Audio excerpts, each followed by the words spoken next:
क्या आप जानते हैं कि भगवान कृष्ण को माखन चोर कहा जाता है?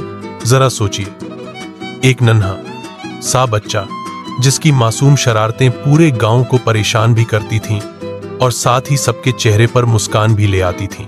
कृष्ण हिंदू धर्म की सबसे प्यारी और चंचल हस्तियों में से एक हैं। उनकी बंसी की धुन, उनकी मोहक मुस्कान और सबसे बढ़कर उनका माखन प्रेम।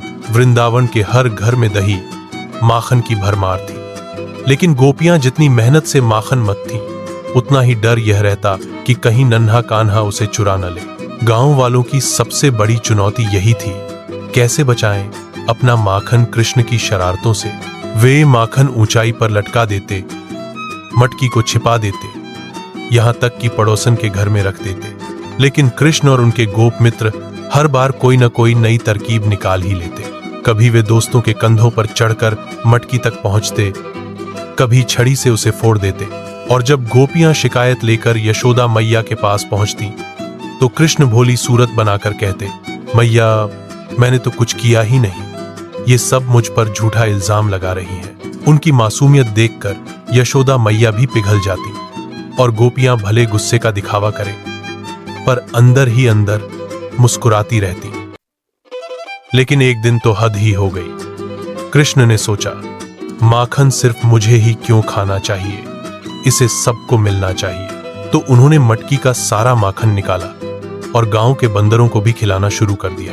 जब गोपियों ने यह दृश्य देखा तो वे तुरंत यशोदा मैया के पास शिकायत लेकर दौड़ी। मैया गुस्से से भर गई और कृष्ण को पकड़कर बोली, अब की बार तेरी शरारत बहुत हो गई, आज मैं तुझे बांध कर रखूंगी, देखती हूं कैसे माखन चुराता है। यशोदा मैया ने रस्सी लाकर बांधना चाहा, लेकिन आश्चर्य, कितनी भी रस्सी लाओ, हर बार 2 अंगुल छोटी ही पड़ जाती। यह देखकर सब दंग रह गए। आखिरकार जब यशोदा मैया ने कठोरता छोड़कर पूरे प्रेम से कृष्ण को मनाया, तभी रस्सी बांध पाई। यह घटना दामोदर लीला कहलाती है और इसका अर्थ है कि भगवान को शक्ति से नहीं, केवल प्रेम से बांधा जा सकता है। कृष्ण की यह माखन चोरी केवल एक शरारत नहीं थी, यह वृंदावन के गांव में हंसी, अपनापन और प्रेम बांटने का माध्यम थी। उनकी मासूम लीला ने हमें यही सिखाया कि ईश्वर का असली रूप आनंद और प्रेम ही है। तो दोस्तों, आपको कृष्ण की यह माखन चोरी की कथा कैसी लगी?